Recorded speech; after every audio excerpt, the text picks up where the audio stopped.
Romains chapitre 3, le verset 23 à 24. Romains chapitre 3, verset 23 à 24.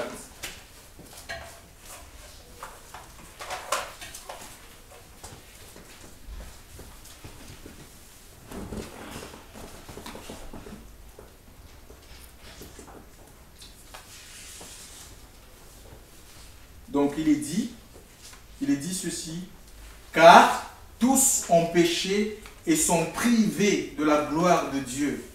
Ils sont gratuitement justifiés par sa grâce, par le moyen de la rédemption qui est en Jésus-Christ. Ils sont gratuitement justifiés par sa grâce, par le moyen de la rédemption, c'est-à-dire le moyen du rachat qui est en Jésus-Christ. Bien-aimés dans le Seigneur, nous vivons dans un monde qui est en constante rébellion contre Dieu. Et vous et moi, directement ou indirectement, sommes impliqués dans cette rébellion. L'Écriture est claire. C'est l'apôtre Paul qui en parle. Il dit, tous ont péché et sont privés, sans exception. Ça dit que nous sommes pécheurs devant Dieu. Si, peut-être, on peut essayer de se justifier, chers frères et sœurs, devant nos frères et sœurs, ou devant les autres, nos semblables, le voisin d'à côté, en disant, moi, je ne fais pas telle chose, je ne fais pas telle chose, je suis meilleur que lui, je ne vole pas, je ne triche pas, je ne commets pas l'adultère. Mais si on se retrouve seulement, que ce soit dans le mensonge, chers frères et sœurs, sachez que c'est comme si on a commis tous les péchés, parce que celui qui a dit, tu ne voleras pas, c'est le même qui a dit, tu ne tueras point. Chers frères et sœurs, nous sommes pécheurs et à cause de cela, chers frères et sœurs, à cause du péché, nous sommes privés de la gloire de Dieu. Nous ne sommes pas seulement pécheurs parce que, ben voilà, nous violons les commandements de Dieu. Non, nous sommes pécheurs à cause de notre nature d'homme. Alléluia. Parce que nous sommes nés d'un homme et d'une femme. Nous avons hérité les gènes du péché, chers frères et sœurs, dans notre vie. Le slamiste David a dit, je suis né dans l'iniquité et ma mère m'a conçu dans le péché. C'est dans le psaume 51. Mais ce que tu veux, ô Dieu, ce que la vérité soit trouvée au fond du cœur. Voilà. Donc, être pécheur n'est pas une fatalité en soi. Pourquoi? Parce que c'est notre nature. Mais ce qui est une fatalité, c'est refuser d'admettre, chers frères et sœurs. Les gens meurent parce qu'ils refusent d'admettre. Ils refusent de reconnaître qu'ils sont pécheurs. Et pourtant, le Seigneur, il refuse de confesser, chers frères et sœurs, qu'ils sont pécheurs et qu'ils ont péché. Et pourtant, il n'y a pas une autre voie, un autre moyen, chers frères et sœurs, pour être pardonné. La Bible dit, si vous confessez vos péchés, il est fidèle et juste pour vous les pardonner et pour vous purifier de toute iniquité. Si j'ai bonne mémoire, ça doit être dans l'épître de 1 Jean 4, verset 9. Si vous confessez vos péchés, donc ça veut dire que la confession est libératoire, chers frères et sœurs. Dieu utilise la confession. Le mot confession en grec, c'est ex homo logeo. Ex, or, homo, c'est moi. Logos, c'est la parole. Hors de moi, par le moyen de la parole. Nous devons sortir des choses qui sont cachées, bien entendu, sous l'action de l'Esprit Saint. Parce qu'on a mis aujourd'hui, en ce qui concerne le péché, il y a des religions conventionnelles où on a mis une pratique, comment confesser. Chaque année, on va voir le prélat, et puis voilà, dans le confessionnat et dire et déclarer ce qu'on a fait, chers frères et sœurs, et même d'autres, comme le pape Grégoire IX a inventé les indulgences pontificales. Ça veut dire que je peux payer le pardon de mes péchés par l'argent. Les péchés que j'ai commis, je peux les payer. Mes péchés passés, je peux donner de l'argent pour recevoir le pardon de Dieu. Et en même temps, les péchés que je vais commettre plus tard. Voyez? Mais ce n'est pas ce que dit la Bible. Ce sont des hérésies, chers frères et sœurs. Donc si quelque chose, si on enseigne, même moi qui vous parle, si j'enseigne des choses qui ne sont pas dans la Bible, frère, vous êtes en droit de vous lever et dire non, frère, montre-nous là où c'est écrit. Vous êtes en droit, on n'est pas des bénis, oui, chers frères et sœurs. Alléluia. On est là pour se garder mutuellement. Parce que personne n'est à l'abri, chers frères et sœurs. C'est la raison pour laquelle l'Écriture nous demande de discerner. Discerner. Le discernement vient comment? Le premier discernement, où on n'a même pas besoin du Saint-Esprit, ça vient de la méditation de la parole de Dieu.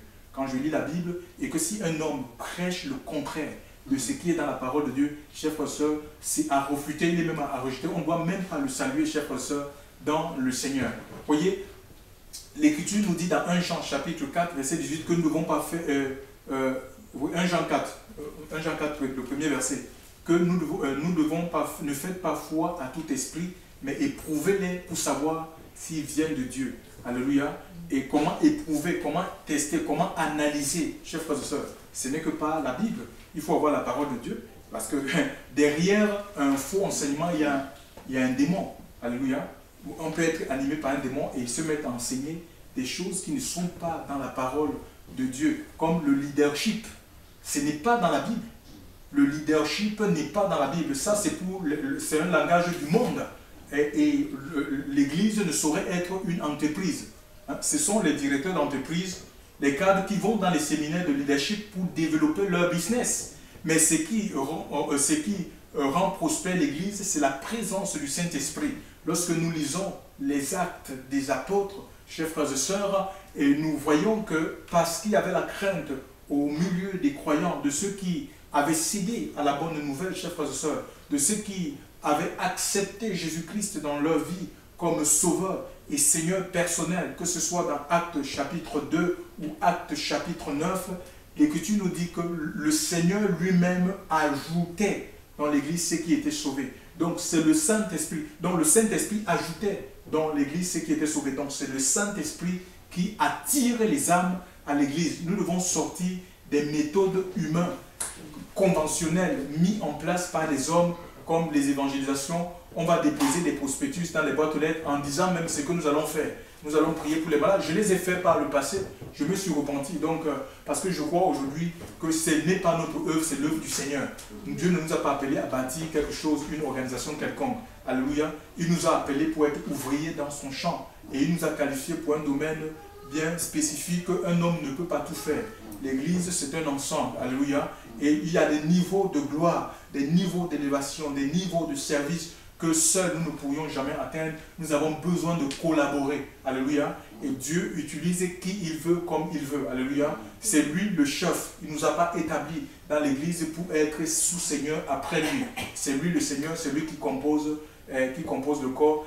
Il fait avec nous comme il en a envie, à nous de nous laisser tout simplement conduire, diriger. Nous voulons que les âmes viennent attirées par le Saint-Esprit. On ne met pas les moyens humains, les moyens charnels, comme du gospel. D'autres ont trouvé un moyen du gospel. On fait des chants et puis ça attire les personnes, la musique. Mais ce n'est pas la musique, c'est l'évangélisation par le feu qui attire les âmes. L'apôtre Paul, le jour de la Pentecôte, ayant reçu le baptême de l'Esprit, l'Écriture nous dit qu'il a prêché. Et 3000 personnes, chers frères et sœurs, ont tourné le dos au monde. Ils ont tourné le dos, chers frères et sœurs, à la religion pour marcher en nouveauté de vie. Ils ont tourné le dos au péché. Ils ont reçu la présence de Dieu. Vous voyez, c'est le péché qui nous tue. C'est le péché qui, en fait, qui éloigne Dieu de notre vie. Alléluia. L'Écriture nous dit dans Ésaïe 59, non, la main de l'Éternel n'est pas courte pour sauver, ni son oreille due pour entendre, mais ce sont vos péchés qui font séparation entre vous et votre Dieu et qui l'empêchent de vous entendre, de vous écouter. Alléluia. Et ici, il y a un moyen qui a été donné, chers frères et sœurs, pour que nous soyons écoutés, que nous soyons entendus dans nos prières par ce Dieu qui s'est éloigné de Dieu ou qui est devenu sourd à cause du péché, à cause de la pratique du péché. Chers frères et sœurs dans le Seigneur.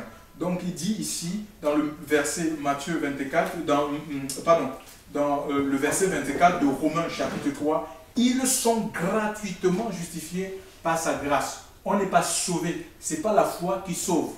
Hein? Romains chapitre 2, verset 8. La foi, ça ne sauve pas. La foi, c'est le moyen qui nous permet de rentrer, chers frères et sœurs, dans le salut, dans le sozo de Dieu. Il dit, ils sont gratuitement justifiés par sa grâce. Donc, c'est la grâce de Dieu qui nous sauve. Alléluia. Nous avons été justifiés par le sang de Jésus-Christ et par le moyen de la rédemption, du rachat qui est dans le Christ Jésus. Il nous a rédemptionnés, chers frères et sœurs. Ça veut dire que nous étions esclaves. Nous étions prisonniers, chers frères et sœurs. Prisonniers de la drogue, prisonniers, chers frères et sœurs, de toutes sortes de vices et de passions, chers frères et sœurs, prisonniers des jeux, prisonniers du monde, des systèmes même religieux, prisonniers des gourous, chers frères et sœurs, accomplissant la volonté des hommes. Hein?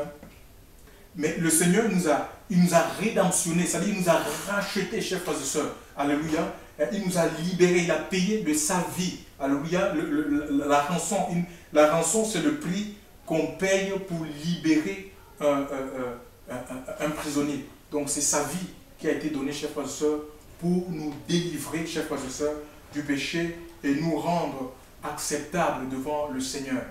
Nous sommes devenus en lui des adorateurs en esprit, en vérité. La Bible nous dit que quoi qu'il n'eût point commis de péché, Dieu l'a fait pécheur, afin que nous devenions en lui justice de Dieu. C'est Christ qui a fait l'œuvre. On n'est pas sauvé pour des choses qu'on aurait accomplies ou qu'on n'aurait pas accomplies. Hein? On n'est pas sauvé par le Seigneur parce que, bon, on s'est occupé de par le passé qu'on n'avait pas la connaissance de Dieu. Les pauvres, les plus malheureux, les plus démunis, on creusait des citernes d'eau pour les enfants de l'Éthiopie ou qui mouraient, n'est-ce pas, de la déshydratation. Non, chers frères et sœurs, on n'est pas sauvé parce qu'on a alimenté le secours catholique avec les pâtes, je ne sais pas, les boîtes de sardines pour aider les plus démunis en France. Non, chers frères et sœurs, on n'est pas sauvé aussi parce que, bon voilà, vraiment tellement Dieu a eu pitié de nous, on était dans un péché qui ne dit pas son nom. Non, il nous a sauvés à cause de son Fils. Alléluia. Il a donné son Fils et Jésus a donné sa vie. Personne n'a pris sa vie, il a donné volontairement. Jésus est la preuve de l'amour de Dieu. Vous savez, l'amour, ça se démontre. Alléluia. On ne peut pas dire on aime et que l'amour n'est pas suivi des actes. L'épître de Jean nous dit que vous, petits enfants, n'aimez pas seulement en parole avec la langue, mais en acte et en vérité. Alléluia. Ce sont des actes que nous posons, chers frères et sœurs, qui démontrent l'amour que nous avons les uns pour les autres. Et la Bible nous dit même que ce n'est pas l'amour. Chers frères et sœurs, c'est un critère de reconnaissance d'enfants de Dieu dans le monde. Il dit ce n'est pas l'amour qu'on reconnaîtra. L'amour que vous avez les uns pour les autres, qu'on reconnaîtra que vous m'appartenez. C'est quoi? Aimer Dieu, c'est mettre en pratique tout simplement ses commandements. Bon, il y a une confusion qui règne tellement. On dit que Dieu est amour. L'amour, ce n'est pas la mollesse, chers frères et sœurs. Hein? Dieu est amour, mais il est aussi justice. Hein? Il ne tolère pas il n'accepte pas le mal. Il ne tiendra jamais l'innocent pour coupable ou le coupable pour innocent. Ça, c'est l'amour humain. Parce que l'amour humain est partisan, chers frères et sœurs. Hein? Ça a des partis pris, chers frères et sœurs, mais l'amour du Seigneur, l'amour qui est répandu dans nos cœurs par le Saint-Esprit, nous donne d'aimer Dieu. Et quand on aime Dieu, on va agir conformément à sa parole. Hein? On ne sera plus double. Hein? Il n'y aura pas la duplicité en nous, le favoritisme, les partis pris, le racisme. On ne regardera pas, je ne sais pas, on ne regardera pas notre frère en face comme un étranger, même s'il est étranger, parce que l'amour de Dieu nous permet de voir effectivement comme Dieu voit. Et nous avons besoin vraiment de prier que le Seigneur puisse répandre son amour dans notre cœur par le Saint-Esprit. C'est écrit Romains chapitre 5, verset 5. C'est l'amour de Dieu, nous en avons besoin. Ça remplit notre vie, alléluia. Et ça nous donne vraiment de craindre le Seigneur, parce que le Saint-Esprit, c'est aussi la crainte de Dieu. Tout est mêlé, l'amour et le Saint-Esprit. Le Saint-Esprit, ça apporte la crainte de Dieu, qui n'est pas la peur des hommes. Beaucoup ont peur des hommes, chers frères et sœurs, et ils pensent servir Dieu. Ils servent les hommes par peur. Mais la crainte de Dieu, quand on a la crainte de Dieu, ça veut dire qu'on ne peut pas faire des choses qui sont contraires à la parole de Dieu. La crainte de Dieu nous pousse à ne pas faire des choses qui sont contraires à la parole de Dieu. La crainte de Dieu va nous amener à crier là où il y a le mensonge. Chers frères et sœurs, là où on est en train de pervertir les voies du Seigneur, on va se lever, chers frères et sœurs, peu importe ce que ça va nous coûter. Alléluia. Donc Christ en est la preuve et nous devons nous imiter le Seigneur. Alléluia. Il est la preuve, chers frères et sœurs. Et si on aime Dieu, on va obéir tout simplement à sa parole. Jésus-Christ est la marque de la fidélité de Dieu. Chers frères et sœurs, à peu près 333 prophéties messianiques ont été accomplies dans le Christ Jésus. Dieu est fidèle. Alléluia. Le Seigneur est fidèle. Et ses promesses sont certaines pour chacune de nos vies. Vous savez, dans le prophète Ésaïe, sous l'inspiration de l'Esprit, dira une vierge enfantera, Ésaïe 7, je crois au verset 14, une vierge enceinte, elle enfantera un fils, on lui donnera le nom de Manuel, celui qui sauvera son peuple de ses péchés. le prophète n'a pas vu la naissance de Christ. Il y a eu à peu près 700 ans, 750 années. Le prophète est mort, il n'a pas vécu 750 années. Ésaïe est mort même scié. Ésaïe est mort scié à cause de la vérité. Les Juifs de l'époque ne supportaient pas d'entendre la vérité qui sortait de la bouche de cet homme. Ils ont préféré l'éliminer. Aujourd'hui, peut-être on ne scie pas les gens. Mais regardez comment on casse les vies. On chasse les gens dans les églises parce qu'ils portent un message de vérité. Jésus n'est pas venu, chers frères et sœurs, disperser les âmes. Celui qui disperse, il n'est pas venu. Il est là pour assembler. Il dit que celui qui n'assemble pas disperse. Alléluia. Le Seigneur est là pour assembler son corps. Il n'est pas venu briser. Le roseau, il y a des vies qui sont complètement brisées, laissées pour morts, chers frères et sœurs, par des soi-disant hommes de Dieu, parce qu'on les a révélé un aspect qui n'est pas bien dans leur communauté. Chers frères et sœurs, le Seigneur n'est pas venu briser le roseau qui est cassé. Alléluia. Jamais de la vie. Alléluia. Le Seigneur est là pour nous redresser. Alléluia. C'est ça l'évangile. L'Écriture nous dit que ceux qui sont en Christ deviennent des nouvelles créations. On vient briser, le Seigneur nous reconstruit. Alléluia. C'est ça le but. Et l'apôtre Paul dit que l'onction que nous avons reçue dans ses épîtres, ce n'est pas l'autorité que Dieu nous donne, ce n'est pas pour la destruction des âmes, chers frères et sœurs. C'est pour l'édification. C'est le diable qui détruit, chers frères et sœurs. C'est le diable qui détruit, qui dérobe, qui égorge les âmes, chers frères et sœurs. Et nous voyons ce comportement dans les églises parce qu'on a fini d'ériger des systèmes. Et si les systèmes, c'est un peu comme des veaux d'or. Et si on ne se plie pas à un système, si tu veux faire des choses qui sont contraires ou dire des choses qui sont contraires au système établi, tu es pris pour un ennemi. Alléluia. Et pourtant, Dieu nous permet de voir, on a un discernement, et Dieu peut vous amener à voir un domaine que moi, je ne vois pas. Et votre but, c'est de me révéler, chers frères et sœurs, parce qu'on est gardiens les uns les autres. Alléluia. On est là pour se garder mutuellement. Le but, quand même, c'est que tous nous parvenons, chers frères et sœurs, à la résurrection des morts. Alléluia. C'est ça l'enjeu, chers frères et sœurs. Donc, on est là pour se garder mutuellement. Gloire à Dieu. Donc Jésus est fidèle, chers frères et sœurs, et attachons-nous à sa parole. Alléluia. L'Église même est appelée l'assemblée des fidèles. Alléluia. Donc la fidélité, c'est l'expression de la foi. Hein. Les gens qui sont fidèles, ça veut dire qu'ils ont foi dans le Seigneur. Contre vents et marées, ils sont attachés à Dieu, chers frères et sœurs. Ils suivent le Seigneur. Alléluia. Ils ne se découragent pas, chers frères et sœurs. Hein. Donc il ne faut pas que le monde ou les épreuves et raison sur notre voie. Parce que, chers frères et sœurs, nous aurons le salut de nos vies, de nos âmes, au prix de notre foi. Nous devons rester attachés, fidèles au Seigneur, jusqu'à ce que le Christ vienne nous chercher si nous sommes en vie. Alléluia. Et s'il n'est pas là, si le Seigneur n'est pas encore venu, il faut que nous mourions dans la foi. Alléluia. L'Apocalypse, Apocalypse chapitre, je crois, dans Apocalypse chapitre 14, verset 13 dit: heureux ceux qui meurent dans le Seigneur, car ils se reposent de leurs œuvres et leurs œuvres les accompagnent. Alléluia. Donc nos œuvres, les œuvres de sainteté, alléluia, les œuvres que Dieu a préparées d'avance, ce sont les œuvres de sainteté, de justice, de vérité qui vont nous accompagner. Ce n'est pas les œuvres de la chair. Hein. Je reviens sur ce que je suis dans le verset 24, il dit: nous sommes gratuitement justifiés par sa grâce, par le moyen de la foi qui est en Christ. Dans 2 Corinthiens, c'est Galates. Oui, je sais, ici on est dans Romains. Galates 2:8. Quelqu'un peut lire Galates, s'il vous plaît? Je crois que c'est Galates.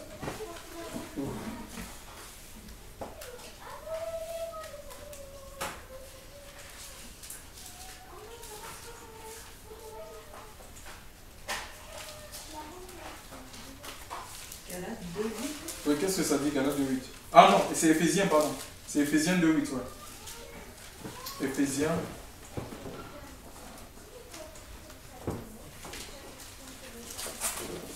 Car c'est par grâce, il est dit, car c'est par grâce que vous êtes sauvés par le moyen de la foi. Et cela ne vient pas de vous, c'est le don de Dieu. Alléluia. Ah oui, donc c'est le don de Dieu. Alléluia. La grâce, c'est Christ, le don de Dieu, chers frères et sœurs, qui nous sauve.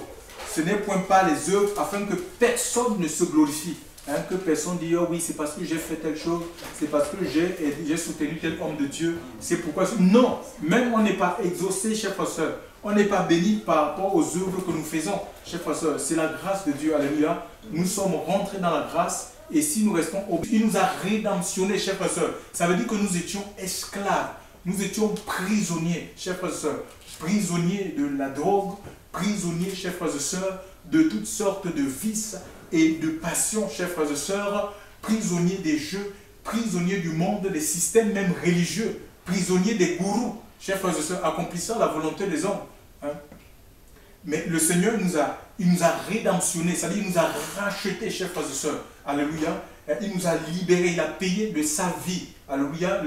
La rançon, c'est le prix qu'on paye pour libérer un prisonnier. Donc c'est sa vie qui a été donnée, chers frères et sœurs, pour nous délivrer, chers frères et sœurs, du péché et nous rendre acceptables devant le Seigneur. Nous sommes devenus en lui des adorateurs en esprit, en vérité. La Bible nous dit que quoi qu'il n'eût point commis de péché, Dieu l'a fait pécheur, afin que nous devenions en lui justice de Dieu. C'est Christ qui a fait l'œuvre. On n'est pas sauvé pour des choses qu'on aurait accomplies ou qu'on n'aurait pas accomplies. Hein? On n'est pas sauvé par le Seigneur parce que, bon, on s'est occupé de par le passé qu'on n'avait pas la connaissance de Dieu.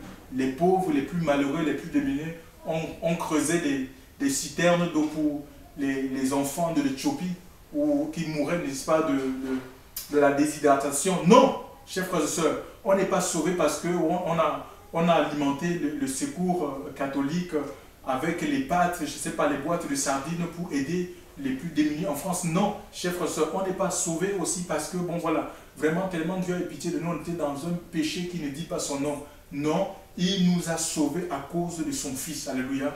Il a donné son Fils et Jésus a donné sa vie. Personne n'a pris sa vie, il a donné volontairement. Jésus est la preuve de l'amour de Dieu. Vous savez, l'amour, ça se démontre. Alléluia.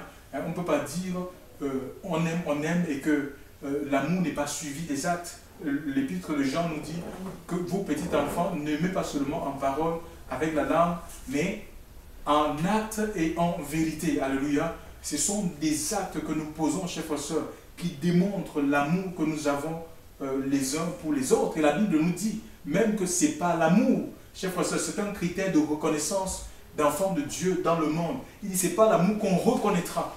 L'amour que vous avez les uns pour les autres, qu'on reconnaîtra que vous m'appartenez. C'est quoi? Aimer Dieu, c'est mettre en pratique tout simplement ses commandements. Bon, il y a une confusion qui est tellement, on dit que Dieu est amour. L'amour, ce n'est pas la mollesse, chers frères et sœurs. Hein? Dieu est amour, mais il est aussi justice. Hein? Il ne tolère pas il n'accepte pas le mal. Il ne tiendra jamais l'innocent pour coupable ou le coupable pour innocent. Ça, c'est l'amour humain.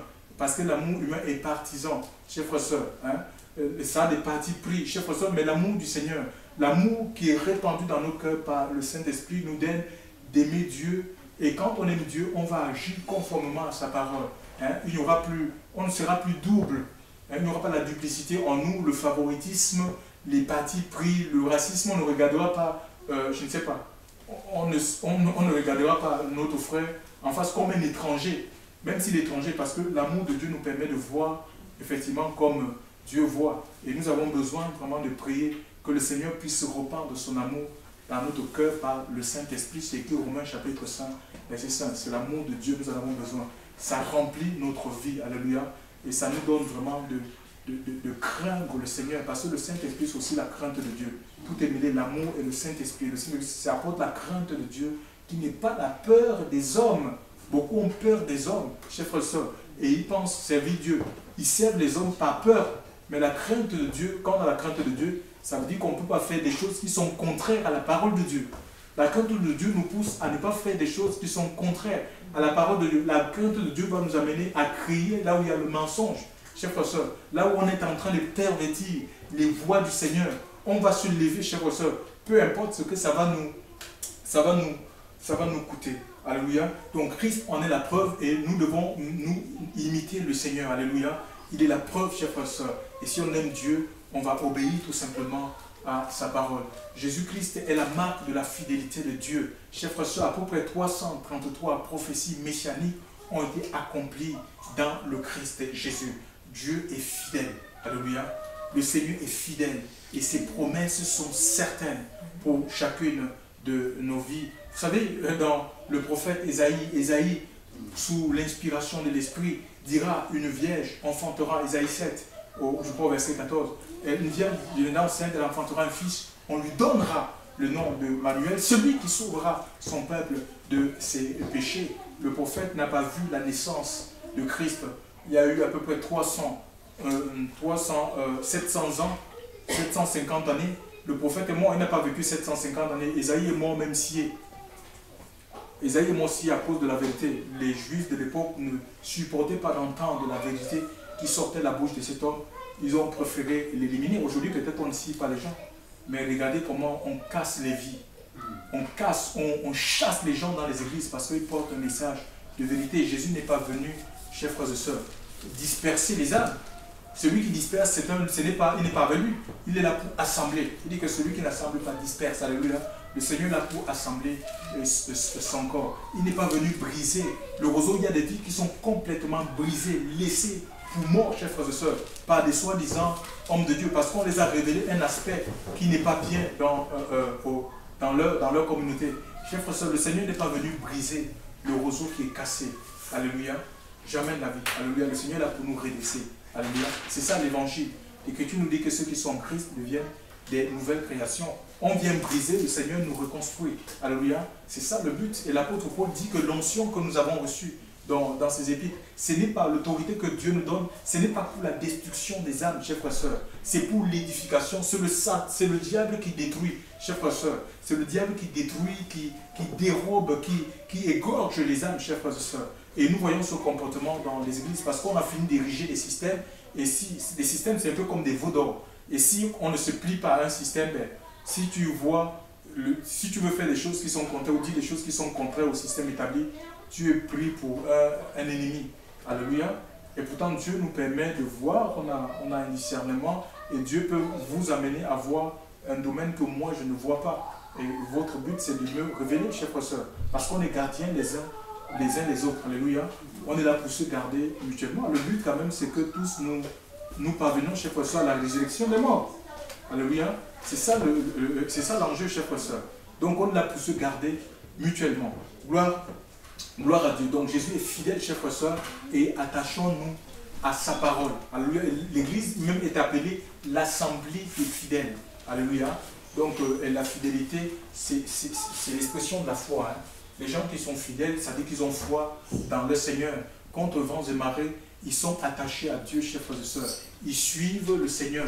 Alléluia. Ils ne se découragent pas, chers frères et sœurs. Hein. Donc il ne faut pas que le monde ou les épreuves et raison sur notre voie. Parce que, chers frères et sœurs, nous aurons le salut de nos vies, de nos âmes, au prix de notre foi. Nous devons rester attachés, fidèles au Seigneur, jusqu'à ce que le Christ vienne nous chercher si nous sommes en vie.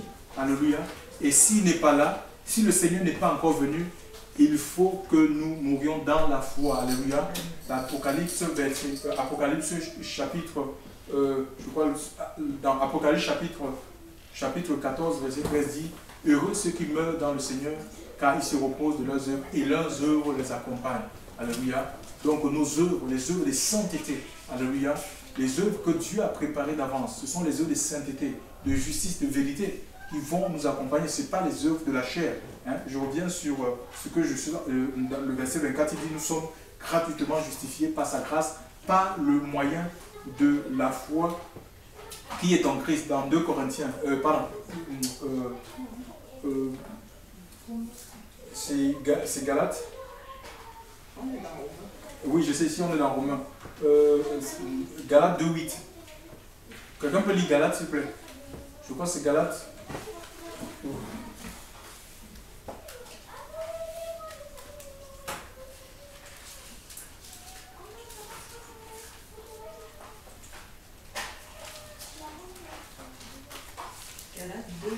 Oui, qu'est-ce que ça dit, Galates 2.8? Ah non, c'est Éphésiens, pardon.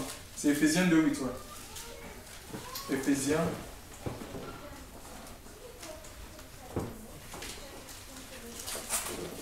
Car c'est par grâce, il est dit, car c'est par grâce que vous êtes sauvés par le moyen de la foi. Et cela ne vient pas de vous, c'est le don de Dieu. Alléluia. Ah oui, donc c'est le don de Dieu. Alléluia. La grâce, c'est Christ, le don de Dieu, chers frères, qui nous sauve. Ce n'est point pas les œuvres afin que personne ne se glorifie.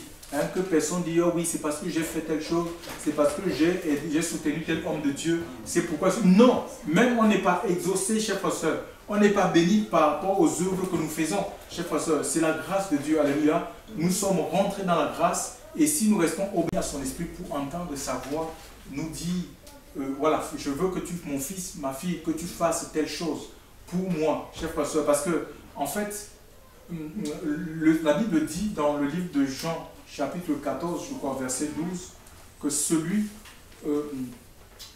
dit ceci, celui qui croit en moi fera les œuvres que j'ai faites. Ce sont les paroles du Seigneur. Hein. C'est les paroles du Seigneur. Jean, on va le lire. Jean 14, je crois que c'est Jean 14, 12, si j'ai bonne mémoire. Jean 14.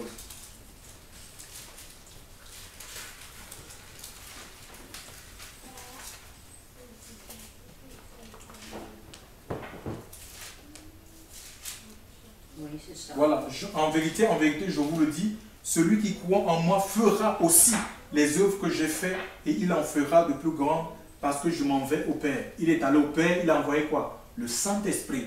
Ce n'est pas nous qui faisons, chers frères et sœurs. On ne peut pas faire plus grand que le Seigneur n'a fait, hein, dans notre chair, dans notre bonne volonté. Mais c'est parce qu'on est habité par l'Esprit de Dieu que nous allons faire des choses que Christ n'a pas fait. Et nous avons des exemples, des hommes qui ont fait des choses que Christ n'a pas fait, comme l'apôtre Pierre.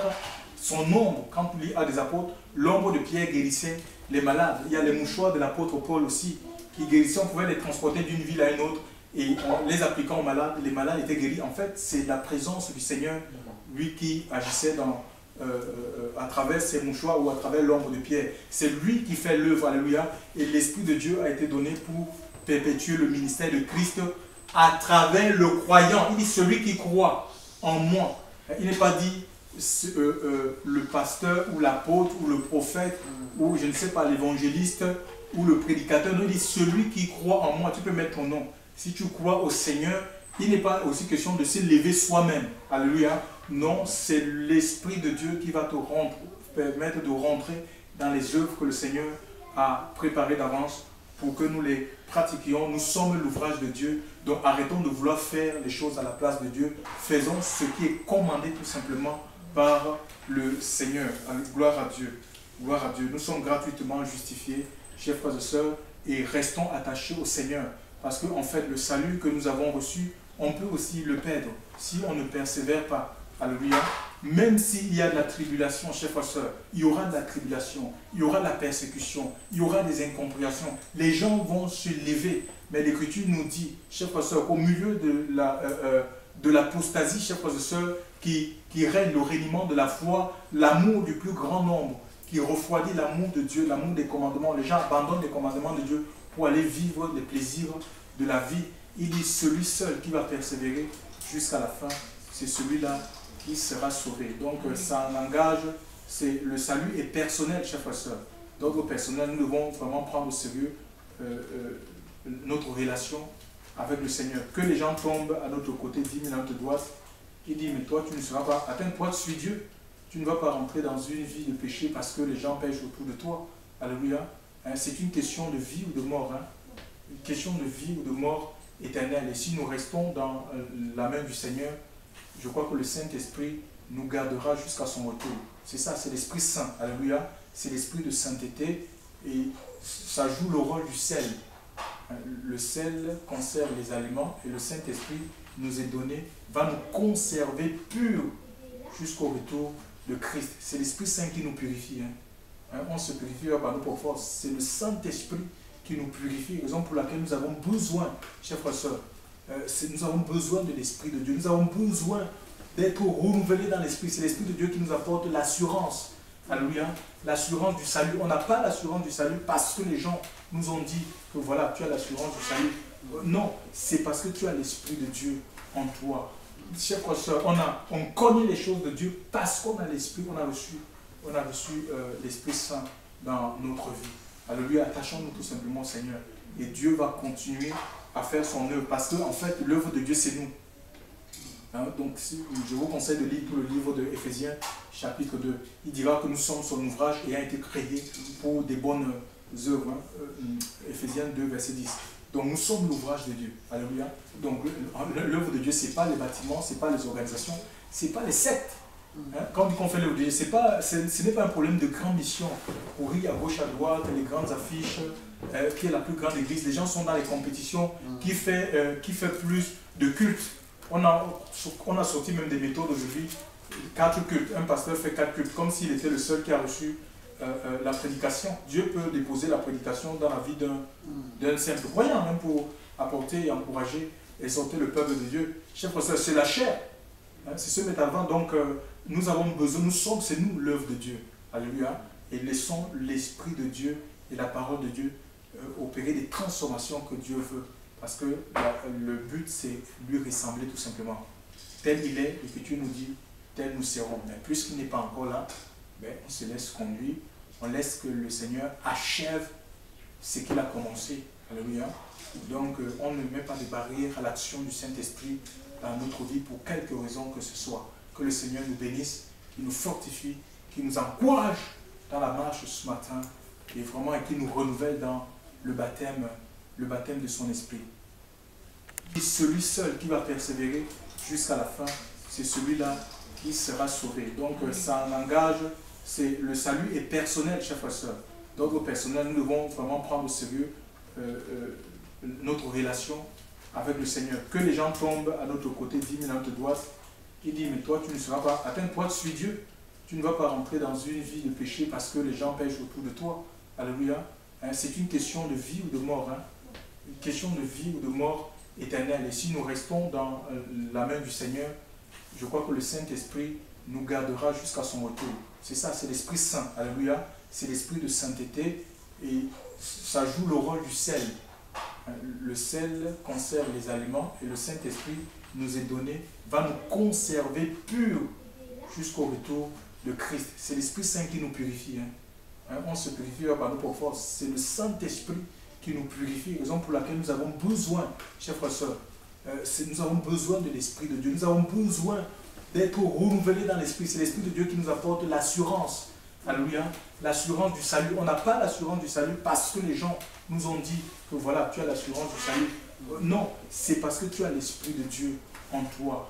Chers frères et sœurs, on connaît les choses de Dieu parce qu'on a l'Esprit, on a reçu l'Esprit Saint dans notre vie. Alléluia, attachons-nous tout simplement au Seigneur. Et Dieu va continuer à faire son œuvre. Parce que, en fait, l'œuvre de Dieu, c'est nous. Hein, donc, je vous conseille de lire tout le livre de Éphésiens, chapitre 2. Il dira que nous sommes son ouvrage ayant été créés pour des bonnes œuvres. Hein. Éphésiens 2, verset 10. Donc, nous sommes l'ouvrage de Dieu. Alléluia. Donc, l'œuvre de Dieu, ce n'est pas les bâtiments, ce n'est pas les organisations, ce n'est pas les sectes. Hein, quand on fait l'œuvre de Dieu, ce n'est pas un problème de grande mission.